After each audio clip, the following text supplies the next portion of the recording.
नमस्कार एवरीवन। आज की टॉक हम डी डॉलराइजेशन के बारे में करेंगे। कुछ कमेंट्स आए थे तो चैनल ने मेरे को बोला कि आप इस टॉपिक को भी कवर कीजिए। तो शुरुआत करते हैं, डी डॉलराइजेशन है क्या।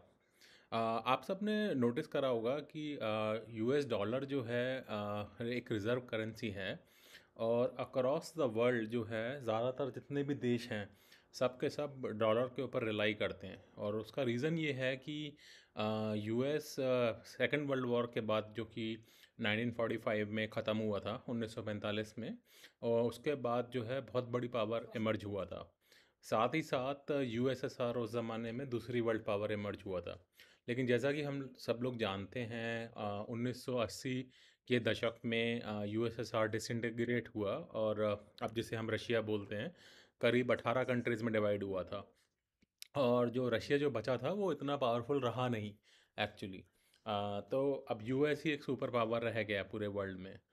तो जो इनका प्रेसिडेंट था निक्सन, तब यूएस जो है गोल्ड स्टैंडर्ड फॉलो करता था। उसके बाद से उसने गोल्ड स्टैंडर्ड हटा दिया। तो जो डॉलर था ना, डॉलर गोल्ड से हट गया, बिल्कुल जुदा हो गया। तो अब होता क्या है, यहाँ की जो फेड है, ये जब भी इनका मन करता है जितने भी नोट छाप देते हैं ये। और जितने भी नोट छाप देते हैं, डेट बढ़ता जाता है और ये करते जाते हैं। उसी के फलस्वरूप जो है इन्फ्लेशन बढ़ रहा है, अगर आप देखेंगे। अभी अनुमान लगाया जाता है जो यूएस इकॉनमी है, करीब 24 ट्रिलियन डॉलर आप समझ सकते हैं जीडीपी जो यूएस का है। सेकंड नंबर पे चाइना आता है, लगभग 16-17 ट्रिलियन जीडीपी आप मान सकते हैं। और इंडिया का देखेंगे तो इंडिया का वैसे टर्म्स में, एब्सोल्यूट टर्म्स में 3.5 ट्रिलियन है, और पीपीपी टर्म्स में करीबन करीबन 9-10 ट्रिलियन जीडीपी है। तो इन सबको मद्देनज़र रखते हुए सबको यही लगता है कि यूएस के ऊपर जो डॉलर है उसके ऊपर रिलायंस हम लोगों की बहुत ज़्यादा है। पूरी वर्ल्ड ट्रेड, वर्ल्ड इकॉनमी, जैसे लोग पेट्रोल ख़रीदते हैं उसे पेट्रो डॉलर भी बोला जाता है, क्योंकि डॉलर में एक्सचेंज होता है। अभी जब से रशिया और यूक्रेन के बीच में युद्ध स्टार्ट हुआ, इंडिया ने डायरेक्टली रशिया से तेल लेना शुरू कर दिया, और उन्होंने कहा कि भाई हम इंडियन करेंसी में ही पेमेंट करेंगे। यही काम चाइना भी कर रहा है कि मैं युआन में पेमेंट करूँगा। तो एक तरफ से देखा जाए तो ये बहुत बड़े बड़े डील्स हैं, और इनकी पेमेंट अगर अपनी लोकल करेंसी में होनी शुरू हो जाएगी, तो आप बेसिकली जो यूएस डॉलर है उसको आप सरकमवेंट कर रहे हो। तो उसकी कहीं ना कहीं रिक्वायरमेंट कम हो रही है। अब जितनी ये ब्रिक कंट्रीज़ हैं, ब्राज़ील, रशिया, इंडिया और चाइना, जो कि ब्रिक बोलते थे कि इनमें सबसे ज़्यादा ग्रोथ होगी। तो ग्रोथ अभी भी इनकी हो रही है, इतना स्ट्रॉन्ग नहीं रहा है ये ब्रिक। आई थिंक 10 साल पहले इसका बहुत नाम हुआ करता था। तो अब तो सिर्फ इंडिया और चाइना की ही बात होती है, रशिया और आई थिंक ब्राज़ील की इतनी बात होती नहीं है। तो अब हो क्या रहा है कि जितनी भी जो ये मिडल ईस्ट नेशंस हैं, ख़ास तौर पे जो ऑयल प्रोड्यूसिंग नेशंस हैं, ये लोग भी कहीं ना कहीं हद तक अपना डायरेक्टली डील करने शुरू करना चाह रहे हैं। चाहे चाहे वो चाइना से डील करें डायरेक्टली, चाहे वो रशिया से डील करें डायरेक्टली, और स्किप करना चाह रहे हैं यूएस डॉलर को। तो ये प्रोसेस को डी डॉलराइजेशन बोला जा रहा है, कि जहाँ कंट्रीज़ जो हैं बजाय यूएस डॉलर में कॉमर्स करने के, वो अपनी लोकल करेंसीज़ में या किसी और करेंसी, जैसे कि युआन हो गया।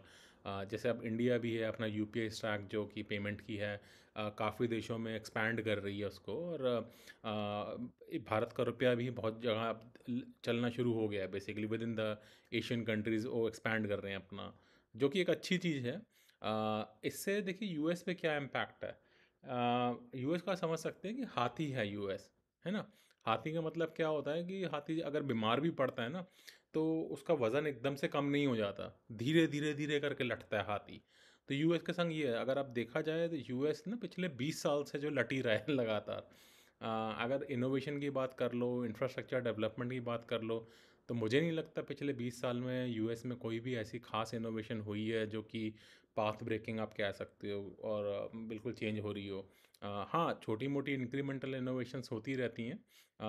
चैट जीपीटी वगैरह भी है, ये भी एक एडवांस है एआई के अंदर, जो कि यूएस में चल रहा है। एक चीज़ मैं ज़रूर कहूँगा कि जो भी जो डीप टेक है, जो डीप इनोवेशन होती है, वो यूएस में ही होती है। कहीं भी देख लो, सारी डीप टेक की कंपनीज़ देख लो, आप सारी टेक की कंपनीज़ देख लो, वो सारी ज़्यादातर यूएस में हेडक्वार्टर्ड हैं। उसका रीज़न है कि यहाँ पे पैसा है, लोग इन्वेस्ट करते हैं, लोगों के पास समय है, खाने-पीने की इतनी दिक्कत नहीं है, तो लोग अपना नेक्स्ट लेवल थिंकिंग करते हैं, जो कि इनोवेशन, और यहाँ की सरकार भी सपोर्ट करती है, इकोसिस्टम बना हुआ है। हालाँकि लास्ट 20 साल में ना कोई एक पाथ ब्रेकिंग चीज़ नहीं हो रही है, अगर आप देखेंगे तो रेगुलर इंक्रीमेंटल इनोवेशन हो रहा है।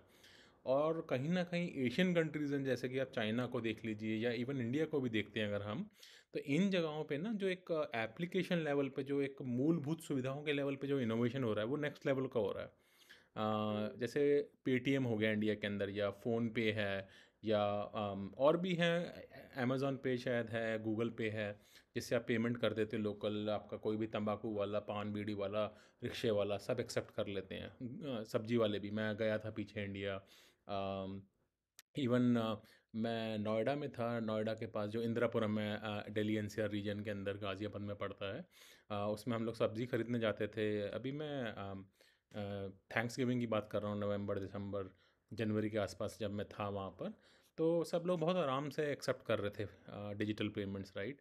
अगर मैं यूएस की बात करूँ तो यूएस में इतना प्रेवलेंट नहीं है, आज भी नहीं है। बहुत से लोग यहाँ पे अभी कैश एक्सेप्ट करते हैं, या फिर यहाँ पे क्रेडिट कार्ड बड़ा बहुत चलता है। लेकिन एक फ़ायदा यहाँ पे यूएस में ये है, ज़्यादातर लोग क्रेडिट कार्ड एक्सेप्ट कर लेते हैं। हाँ, अगर इंडियन स्टोर्स पे जाते हैं यहाँ यूएस में, वो तब भी वो लिमिट लगा देते हैं कि अगर $10 से कम का सामान खरीदा तो वो क्रेडिट कार्ड एक्सेप्ट नहीं करते, या उसमें कुछ पैसा लगा देंगे ऊपर से। लेकिन जनरली जो बाकी स्टोर्स वगैरह हैं वो बेसिकली ले लेते हैं क्रेडिट कार्ड, उन्हें फ़र्क नहीं पड़ता अभी 50 सेंट यूज़ कर रहे हो कि $1 यूज़ कर रहे हो। तो ये भी रीज़न हो सकता है कि सबके पास लगभग क्रेडिट कार्ड है, तो उन्होंने इतना डिजिटल करेंसी के ऊपर फोकस नहीं करा। लेकिन इंडिया में वो चीज़ बहुत अच्छी हुई, और यही कहीं ना कहीं चाइना में भी सच है ये चीज़। चाइना में इंडिया से भी पहले ये सब हो गया था। अब ये जो डी डॉलराइजेशन है ना, प्रोसेस स्टार्ट हुआ है इसका, लेकिन मुझे नहीं लगता अगले 5-10 सालों में यूएस पे बहुत बड़ा कोई इम्पैक्ट आने वाला है। क्योंकि at the end of the day क्या है, जो टेक्नोलॉजिकल इनोवेशन है वो तो सारी अभी भी यूएस में ही हो रही है। अगर हम चाइना का भी नाम ले लें या इंडिया का भी नाम ले लें, चैट जीटीपी कहाँ से ओरिजिनेट हुआ है? अगर आप इसको भी इनोवेशन मानते हो, अभी की जो लेटेस्ट है, जो लार्ज लैंग्वेज मॉडल्स वगैरह हैं, या तो वो माइक्रोसॉफ्ट कर रही है उसमें इन्वेस्ट, या गूगल कर रही है उसमें इन्वेस्ट, और जो कोर लेवल पे जो रिसर्च हो रही है वो हो तो यहीं रही है। हाँ, ये ज़रूर है कि चाइना में या इंडिया में लोग उसको यूज़ करके उसकी फर्दर एप्लीकेशंस कर लेंगे, तो जो फंडामेंटल रिसर्च है वो तो यहीं हो रही है बैठ के। तो उसका चक्कर क्या है ना, कल को जब ये फंडामेंटल रिसर्च होगी तो कोर टेक्नोलॉजी यहाँ बनेगी। अब जो लोग इस टेक्नोलॉजी को यूज़ करेंगे या फर्दर इसको यूज़ करेंगे, तो उनको पैसा देना पड़ेगा, ये लाइसेंस करना पड़ेगा। चलो ओपन सोर्स कर दी तो आप यूज़ कर सकते हो, बट जो एक्चुअल टैलेंट है, जो एक्चुअल बंदे हैं जो बना रहे हैं, वो तो यहाँ अभी भी यूएस के अंदर है। तो डिपेंडेंस तो आपके अभी भी यूएस पे हो गई टेक्नोलॉजिकल इनोवेशन के लिए, राइट। और यूएस का चॉइस है, जैसे बीच में यूएस ने सेमी कंडक्टर टेक्नोलॉजी चाइना को देने के लिए मना कर दिया, तो वहाँ की सारी इंडस्ट्री हिल गई चाइना की। तो क्योंकि यूएस के पास पावर है ये वाली, तो वो अभी भी कर सकते हैं ये वाला काम, तो कि भाई ये वाली चीज़ हमें बाहर एक्सपोर्ट नहीं करनी, अपने पास ही रखेंगे। तो ये कहना कि डॉलर डी डॉलराइजेशन हो रहा है और पूरी यूएस इकोनॉमी तहस नहस हो जाएगी अगले आने वाले सालों में, तो ऐसा मुझे तो नहीं लगता कि ऐसा होगा। हाँ, ये है, लोगों की रिलायंस, एक ऑल्टरनेटिव मैकेनिज़्म्स बनने शुरू हो जाएंगे। अब युआन को काफ़ी बताया जा रहा है चाइना का, लेकिन चाइना की तो इकोनॉमी खुद डूबने की तो कगार पे है। सारी उधर की रियल एस्टेट फट चुकी है, चाइना की कई कई सारी जो रियल एस्टेट कंपनीज थी वहाँ की डूब चुकी हैं एक्चुअली। पिछले 1-1.5 साल से चल रहा है बैठ के। और चाइना, मुझे नहीं लगता लोग उस पर बहुत ट्रस्ट करते हैं। ख़ास तौर पे जो सीसीपी वहाँ की गवर्नमेंट है, वहाँ पे अथॉरिटेरियन गवर्नमेंट है। शी जिनपिंग उधर के बेसिकली लीडर हैं, ऑटोक्रेटिक लीडर हैं। तो आई डोंट थिंक उनका बहुत बढ़िया ट्रस्ट है। और अभी तक वो ताइवान को भी कैप्चर तो कर नहीं पाए हैं, बैठ के बोलते तो रहते हैं। इंडिया के संग भी आपने देखा ही है कितनी नोक झोंक चलती रहती है, इंडिया कुछ बोलती है, चाइना कुछ बोलता है, सच्चाई तो कहीं ना कहीं बीच में है। बट प्रोसेस स्टार्ट हुआ है, लोगों ने ऑल्टरनेटिव मैकेनिज़्म्स निकालने शुरू कर दिए हैं, और मैं ये भी मानता हूँ कि पिछले 20 साल में यूएसए की जो प्रभुत्व है वो कम ही हुआ है, ज़्यादा नहीं हुआ है। तो इसके चलते हाँ, डी डॉलराइजेशन हो रहा है लगातार। यूएस अपना जो एक प्रभुत्व था पूरे वर्ल्ड में वो खोता जा रहा है धीरे धीरे। लेकिन इसके बावजूद अभी भी जो है यूएस करेंसी स्ट्रांग है, और US as a country strong है। आज यूएस में रिसेशन की बात हो रही है तो पूरे वर्ल्ड में इसका इम्पैक्ट है एक्चुअली। इनफैक्ट मैं अगर यूएस में रिसेशन घोषित हो जाता, जो कि अभी इन्होंने करा नहीं है, हालांकि मेरा मानना है कि चल तो रहा है, क्योंकि ले-ऑफ्स अगर ले-ऑफ्स को एक इंडिकेशन आप मान लीजिए तो इतने ज़्यादा हो रहे हैं यूएस के अंदर। अब तो खबर भी नहीं बन रही है क्योंकि अब रोज़ का काम हो गया। हर कंपनी लगातार करे जा रही है और बिना बताए भी कर रही हैं बहुत सारी कंपनियाँ, जो कि हम लोगों को पता भी नहीं चल रहा है। तो ये आने वाला समय में थोड़ा ज़्यादा गहरा गहरा होगा ले-ऑफ्स और रिसेशन। इन्फ्लेशन बढ़ती जा रही है, कुछ कम नहीं हो रहा। अभी बैंक फ्लोर क्लोजर्स चालू होने वाले हैं मकानों के। धीरे-धीरे होने शुरू हो गए यहाँ पे एकदम ले-ऑफ जो काफ़ी सारी जैसे रेडफ़िन है, ओपन डोर कंपनीज़ हैं, इनमें ले-ऑफ्स वगैरह चालू हो गए हैं बहुत ज़्यादा क्योंकि किसी को भी अब इन मार्केट उठती हुई नज़र आ नहीं रही है एक्चुअली। तो इसका इम्पैक्ट ना वर्ल्ड इकोनॉमी पे होगा और जब भी अगर किसी कंट्री की इकोनॉमी इतनी स्ट्रांग है कि उसमें अगर ग्रोथ हो रही है तो वर्ल्ड इकोनॉमी ग्रो करने लग जाती है और अगर रिसेशन में आती है तो वो वर्ल्ड इकोनॉमी रिसेशन में जानी शुरू हो जाती है। तो आप ये मान के चल सकते हो कि यूएस पे अभी भी जो पूरे वर्ल्ड का डिपेंडेंस है बहुत ज़्यादा है। और अगर आप इंडिया को भी एज एन एग्जाम्पल ले लो, जो इंडिया में सर्विस इंडस्ट्री है या आईटी इंडस्ट्री है, वो किसके लिए काम कर रही है ना? मेजॉरिटी कंपनीज ले लो आप, जो जिन्हें हम विच बोलते हैं, Wipro, TCS, Infosys, HCL, Cognizant, जितनी भी हैं, है ना? कंपनीज उठा लो, अगर जो इंडियन आईटी कंपनीज हैं, जो मेजर कंपनीज हैं, ये पैसा तो यूएसए से ही कमा रहे हैं। इनका 50%, 60%, 70% रेवेन्यू जो है यूएसए से ड्रिवन है, क्योंकि सारे प्रोजेक्ट्स ही यहाँ पे होते हैं। तो कल को अगर यूएसए ने कम करने शुरू कर दिए प्रोजेक्ट्स और ये सब और होंगे, तो ये इवन इंडियन आईटी कंपनी भी इम्पैक्ट करेंगी। इंडिया की अपनी मार्केट है, बहुत बड़ी मार्केट है, जैसे कि फ़्लिपकार्ट हो गई या स्विगी हो गई या ज़ोमैटो हो गई, ये इंडियन कंपनीज़ हैं। लेकिन अगर आप फिर देखोगे इसमें पैसा किसका इन्वेस्ट है, वीसी फंडिंग जो आ रही है वो आ कहाँ से रही है? इंडिया से तो आ नहीं रही, ये फिर यूएसए से आ रही है ना? तो वहाँ भी आपकी डिपेंडेंस होगी। ठीक है, मार्केट हो सकता है आप इंडिया में कर रहे होगे, लेकिन जो कंपनी चलाने का जो पैसा जो आपके लॉसेस को फंड कर रहा है, ये भी पैसा यूएसए से ही आ रहा है बैठ के। या यूएसए से ना भी करो, लेकिन यूएसए से बहुत पैसा आ रहा है। हाँ, मियोशी शान का भी पैसा आता है जो कि जापान से है, या इवन सऊदी अरेबिया का भी पैसा आता है जो कि वहाँ से है। बट मेरा कहने का मतलब ये था कि इंडिया का अपना पैसा नहीं लग रहा उसके अंदर, बाहर से पैसा आ रहा है उन कंपनियों को भी बढ़ावा देने के लिए, राइट?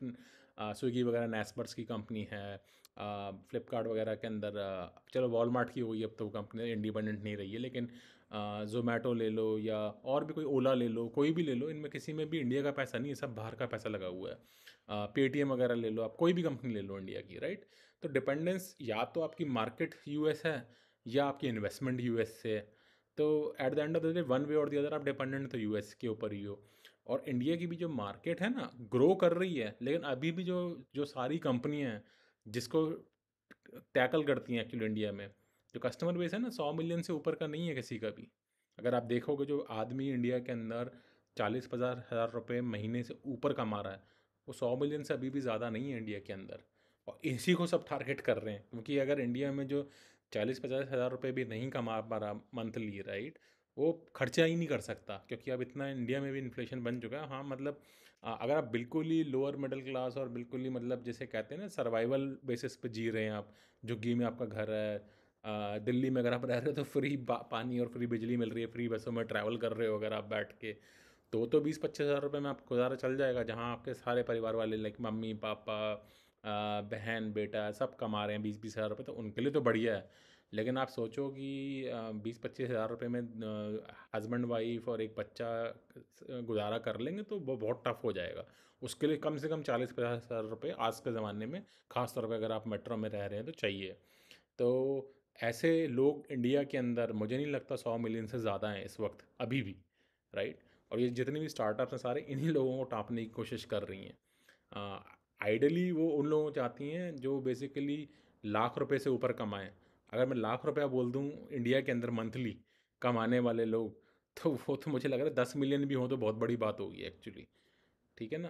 तो ये जो मार्केट है ना इंडिया के अंदर, लोग कह तो रहे हैं 1 बिलियन पॉपुलेशन हो गई, 1.4 बिलियन हो गई, ये हो गया वो हो गया, लेकिन मार्केट एक्चुअल में इतनी बड़ी नहीं है। चाइना की मार्केट बहुत बड़ी है, मतलब उनकी जो पर कैपिटा इनकम है $10,000 से भी ऊपर है, 12-13 हज़ार डॉलर।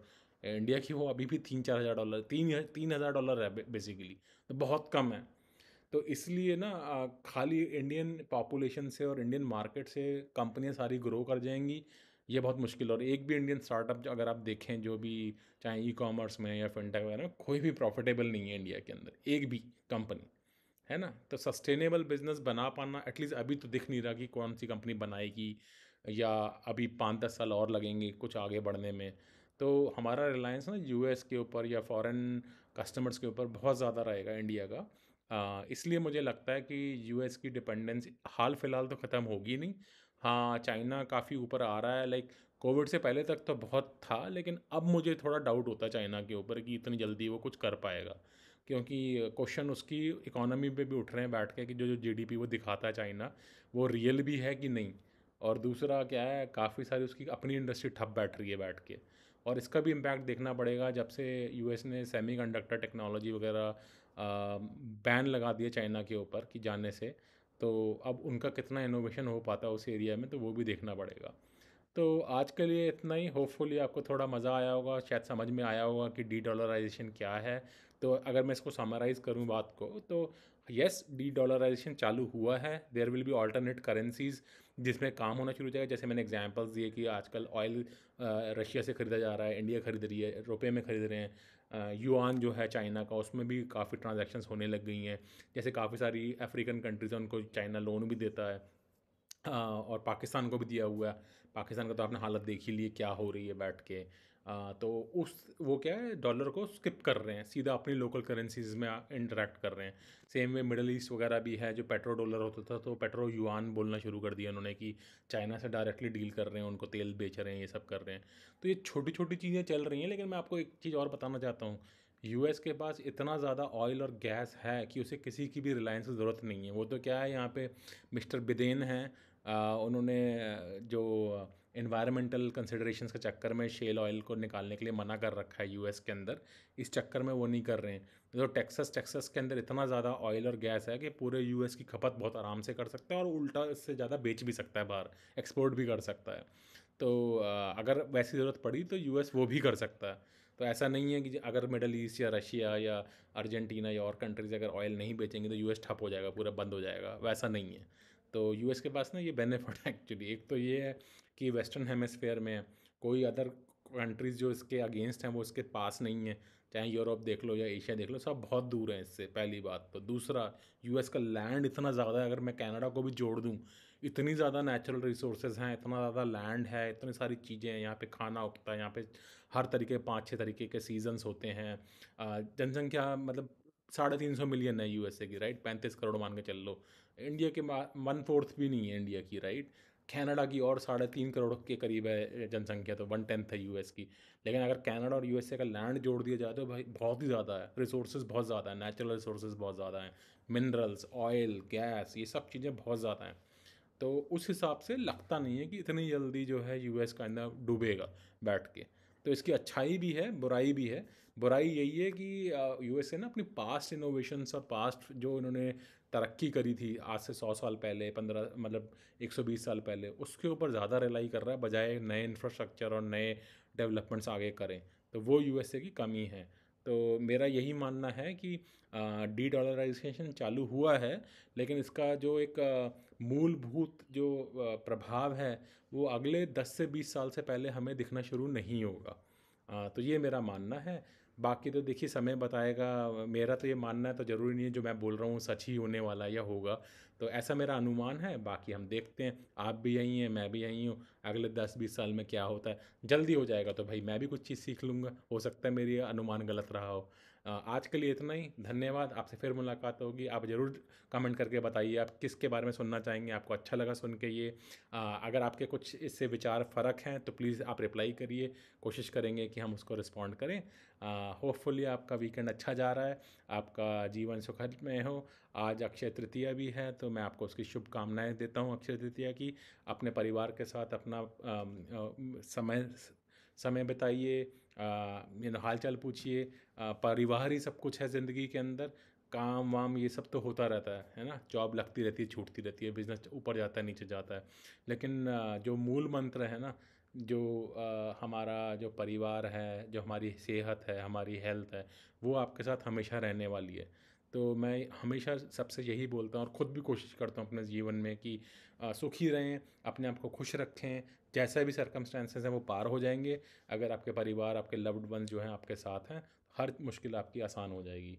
इसी के साथ आज की सभा यहीं समाप्त करते हैं। धन्यवाद।